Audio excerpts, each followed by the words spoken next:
require.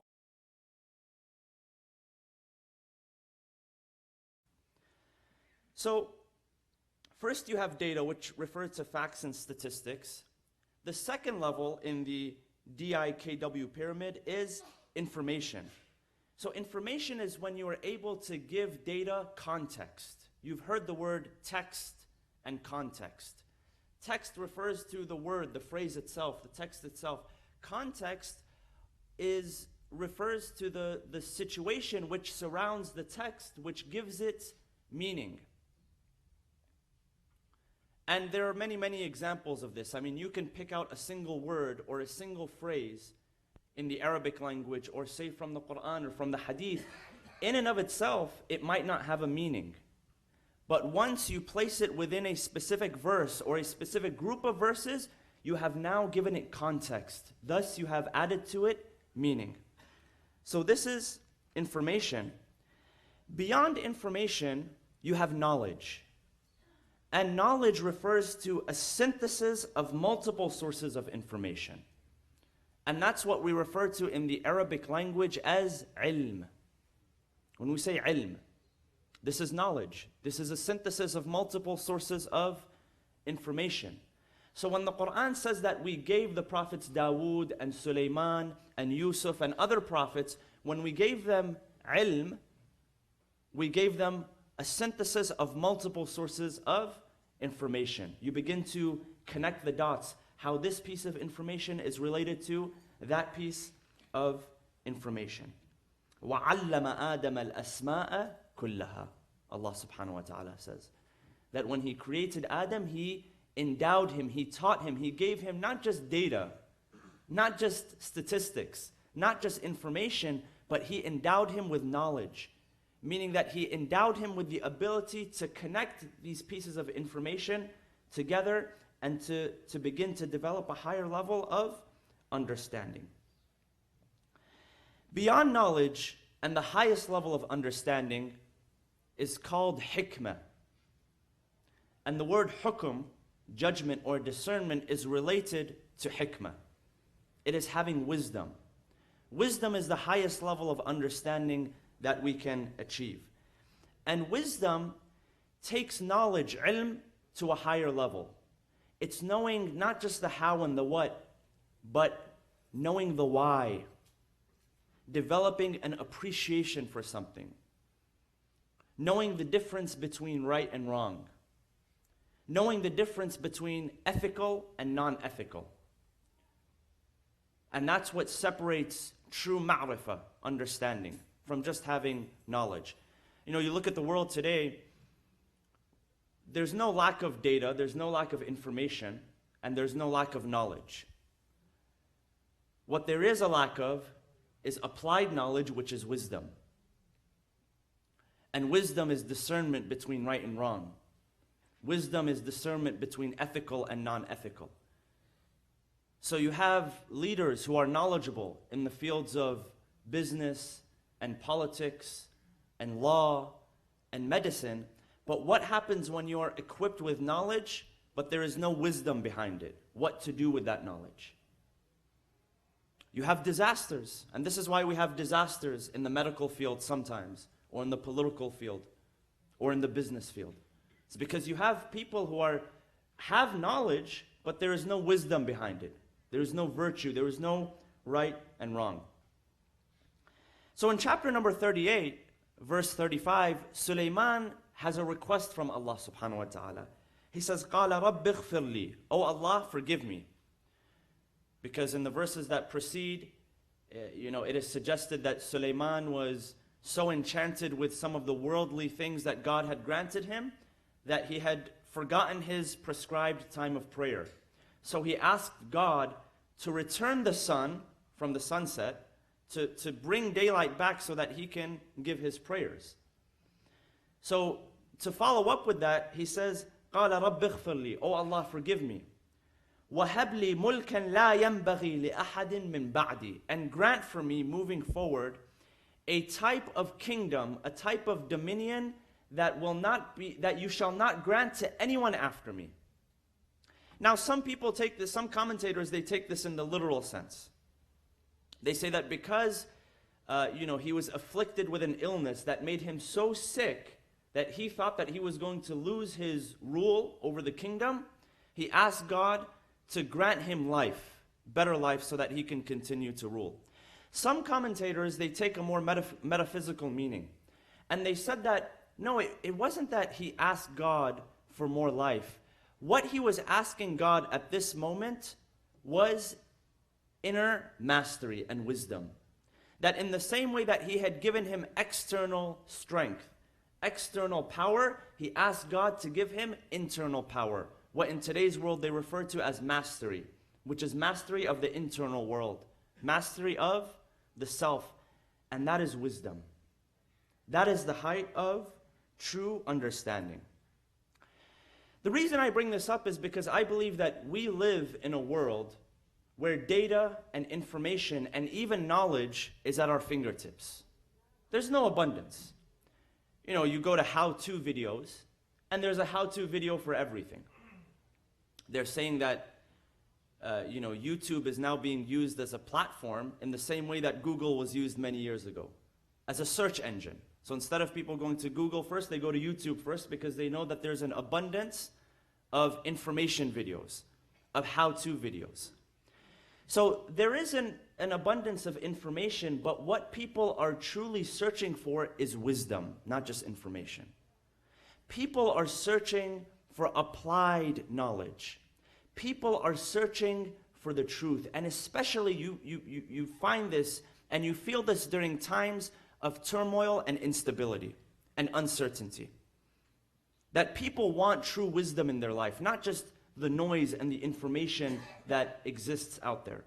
Because guidance does not come through the mere transference of data and knowledge. It comes through the transference of wisdom from one generation to another. You see, if you look at the history of the United States, and other countries as well, but specifically in the United States, if you go back way before the Industrial Revolution, pre-1750, there was a time where wisdom, and we're talking about the high levels of understanding here, knowledge and wisdom, not just data and information, but knowledge and wisdom, the way that they were imparted from one generation to another was by the method of apprenticeship and mentorship. What does that mean? Before the modern day schooling system, before the modern day working system, sons would work by their fathers. Daughters would work by their mothers. The amount of influence that was available from father to son, from mother to daughter, from mother to son, from father to daughter, was at a maximum. Why? By virtue of time and by virtue of distance. Then the Industrial Revolution happened. Fathers and mothers were taken to factories. Children were taken to schools. So the primary influencer in the life of the child became the teacher, not the parent anymore. So management in the workplace replaced mentorship, and teachers in the school system replaced apprenticeship. Now we are living in an age where we're beyond the industrial age. We no longer live in the industrial age. We live in what people call the information age. So there's this idea that when it comes to wisdom, when it comes to guidance, you can do it on your own, right? You can go to YouTube and you can learn how to change a tire. Or even if you want to learn, certain ideas, certain principles. If you want to learn about, for instance, the ins and outs of economics and finance, well, you could just type it in, go into, Khan Academy or any one of the modern platforms that are available, and you can get an entire course for free, almost equivalent to what you would receive at a university level education. So now, in the minds of people, you have a different paradigm. Now, people are searching for wisdom, they are searching for knowledge, but because they have now moved away from the old model of teaching, now people are in search for it, but they're not able to find it anymore. And the way that we learn wisdom, the way that wisdom is imparted upon us, is not by YouTube.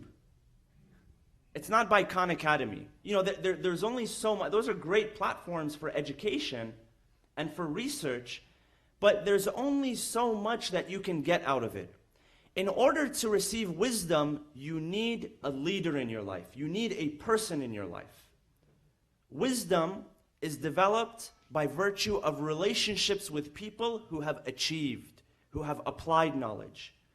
And there's no other way that wisdom is imparted from one generation to another generation. See, there's the quintessential example of that in the Quran. Musa was a man of knowledge. Allah subhanahu wa ta'ala describes him as the Kalim, right? The one who basically had direct contact with Allah subhanahu wa ta'ala. I mean, in terms of understanding, you know, he had the plug, he had the connection, right? So, even with that, Allah subhanahu wa ta'ala teaches him a very important lesson. That in order to gain wisdom, which is the highest level of understanding, you, O Musa, you need a teacher. You need a guide. You need an expert. You need someone who's just one level above you, just one notch above you. And so he introduces him to Khidr, Nabiullah Khidr. And he goes on the journey with him. And Khidr warns him. He says, look, you're going to see things that might not make sense to you right away. And I'm just warning you from now. And what I expect from you is complete submission. No ifs, ands, or buts. So he says, okay, I'm up for the task. He accompanies him on the journey. Long story short, Khidr does the three things. He punches the hole in the boat and he builds the wall and he kills the young man.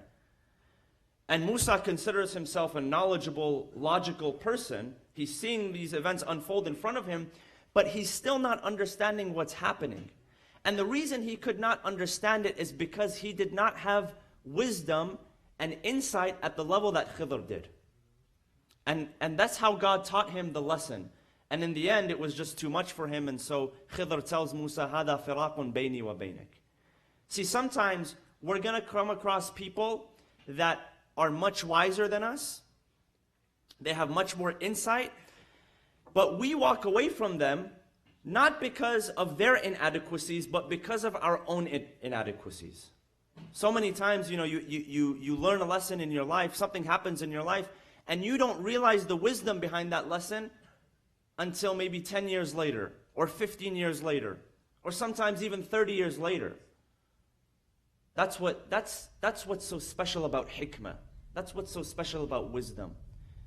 And the way that it is imparted is from one generation to another generation. Now, I'll just mention this and I'll end with this. Why is it important to have people in our life who actually have applied knowledge, meaning wisdom that they can impart upon us? See, sometimes, you know, we live in an age where people consider themselves, you know, I can become self-made, right? And sometimes young people, they see a guy like Mark Zuckerberg who dropped out of school and was able to start his own company and become a multi-billionaire. Or, you know, many of these examples that exist, that are in the limelight today in technology and in Hollywood, who didn't go to school, they didn't get an academic education, but they were still able to become successful. So if you're young in here, you might want to make that choice. And I'm not telling you what to do or what not to do, but not needing a formal education from school does not mean that you still do not need guidance and wisdom from someone who is beyond your years. Don't equate those two things. That's a very big mistake. And so sometimes people think that not going to school or being a dropout and taking that self-made route means that I don't need to listen to anybody. I don't need to take advice from anybody. Nobody has any wisdom to offer me because I have all the wisdom that I need at my fingertips. And that's a grave mistake. See, in relationships, there are 3 levels of maturity. And some of you are familiar with this concept, and I'll close out with it. You have dependence, you have independence, and the highest level of maturity is called interdependence. What is dependence? Dependence is self-explanatory.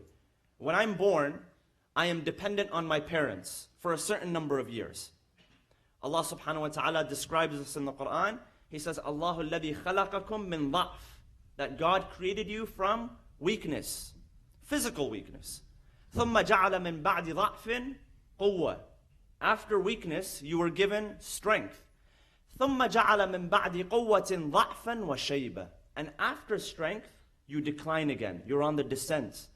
And you are brought back to weakness. So you have a sense of dependency when you're born.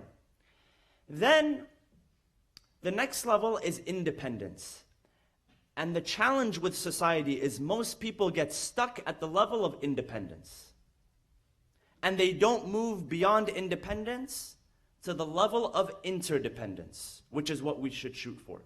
See, independence says, you hear about that. I'm strong, I'm independent, I don't need anybody, I can do bad all by myself, I can figure out this world all by myself. And when you think about relationships, the challenge is that if you were to equate a number or assign a number to independence, it wouldn't be 2, it would be 1. And that doesn't really jive well in a relationship, because a relationship includes 2 people. It's not 1 person. So,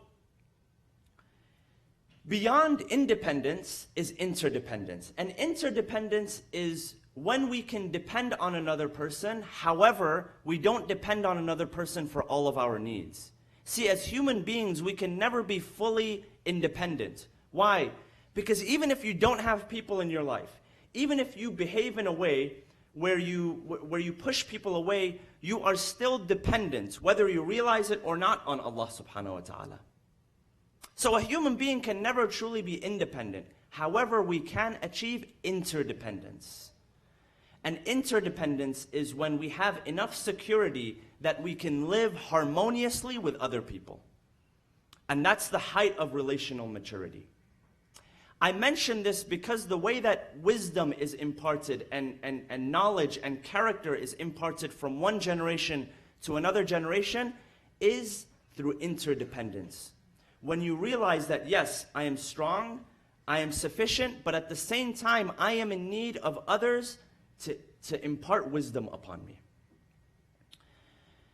So, we live in a state of, sometimes if you watch the news, you think the world is going to hell in a handbasket. And if that is creating personal anxiety in you, then I would personally recommend just pull the plug. Don't watch it if it's creating too much anxiety in you. But we live in a world, regardless, that we are in need.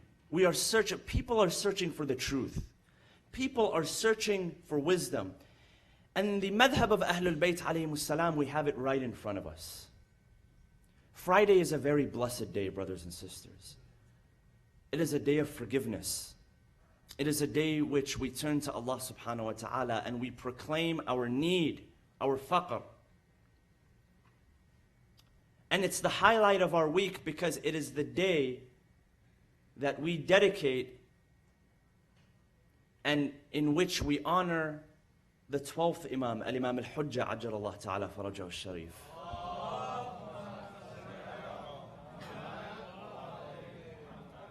And we ask Allah subhanahu wa ta'ala to hasten his reappearance. I want to share with you a couple of words from Dua Al-Ahad, which is such a powerful supplication. It is the supplication of allegiance. And if you can recite this or listen to it every day, then do so. If not, at least on a Friday, at least once a week, because it's the day that's dedicated to him. And in the end of that, we recite, Allahumma kshif hadhihi al-ghummata an hadhihi al-ummah. O Allah, reveal, remove the distress, the melancholy, the sorrow, the anguish, the grief. Allahumma kshif hadhihi al-ghummata an hadhihi al-ummata bidhuhurih. By means of his reappearance. وَعَجِّلْ لَنَا ظُهُورَهُ. O Allah, hasten his reappearance so that you remove the afflictions and sorrow from this nation. إِنَّهُمْ يَرَوْنَهُ بَعِيدًا وَنَرَاهُ قَرِيبًا. That they, the vast majority of people, they perceive it to be far. And this is a verse from the Quran. إِنَّهُمْ يَرَوْنَهُ بَعِيدًا وَنَرَاهُ قَرِيبًا. Allah subhanahu wa ta'ala says that you perceive things to be far, but we, because of insight, because God is alimul ghaib, the knower of the unseen, and has introspection and sees things as they are, إِنَّهُمْ يَرَوْنَهُ بَعِيدًا وَنَرَاهُ قَرِيبًا. We see it as something which is very imminent and close. We ask Allah subhanahu wa ta'ala to count us among the followers of our 12th Imam. Bismillah ar-Rahman ar-Rahim. وَالْعَصْرِ إِنَّ الْإِنسَانَ لَفِي خُسْرٍ إِلَّا الَّذِينَ آمَنُوا وَعَمِلُوا الصَّالِحَاتِ وَتَوَاصَوْا بِالْحَقِّ وَتَوَاصَوْا بِالصَّبْرِ وَصَلُّوا عَلَى مُحَمَّدٍ وَآلِ مُحَمَّدٍ.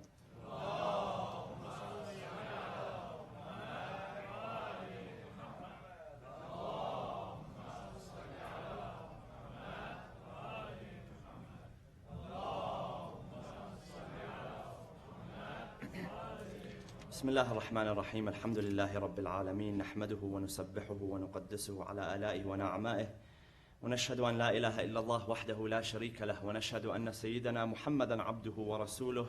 اللهم صل وسلم وزد وبارك وترحم على محمد وآل محمد كما صليت وسلمت وباركت وترحمت على إبراهيم وآل إبراهيم في العالمين إنك حميد مجيد. وصلى اللهم وسلم على أوصيائه وخلفائه علي أمير المؤمنين وقائد الغر المحجلين، وعلى البضعة الطاهرة فاطمة الزهراء سيدة نساء العالمين، وعلى سبط نبي الرحمة وسيد شباب أهل الجنة الحسن والحسين، وعلى علي بن الحسين ومحمد بن علي وجعفر بن محمد وموسى بن جعفر وعلي بن موسى ومحمد بن علي وعلي بن محمد والحسن بن علي والخلف الهادي المهدي، عجل الله تعالى فرجه وسهل مخرجه وجعلنا من أنصاره وأعوانه. عباد الله، أوصيكم ونفسي بتقوى الله عز وجل.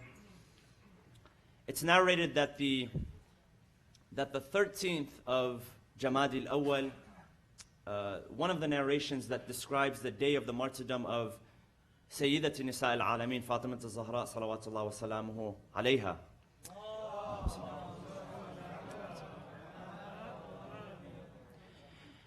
And you know, we tend to view the presence of Sayyidat Nisa al-Alameen as, obviously there's an emotional connection to the Ahlul Bayt, and that she represents that the rope that connects us to the heart of the Ahlul Bayt.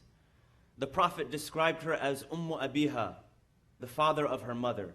And if you think about the Prophet himself being denied his parents at a young age, losing his father before he was born and then his mother when he was a child, and missing out on, you know, the love and the tenderness that comes from having a mother in his life, and how that was replaced by his daughter. And so he would refer to her as Abiha because of her exorbitant amount of compassion and affection and love, and how she used to take care of him as if he was her own child.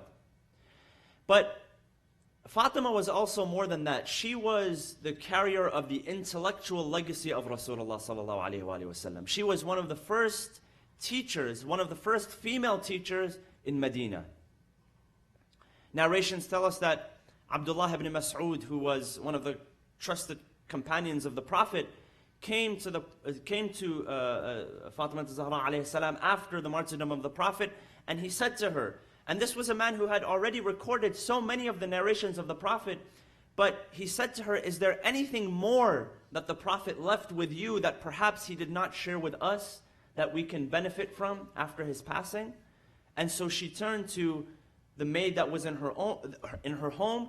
She directed her to go and bring a pile of writings that had some of the recorded narrations of the Prophet.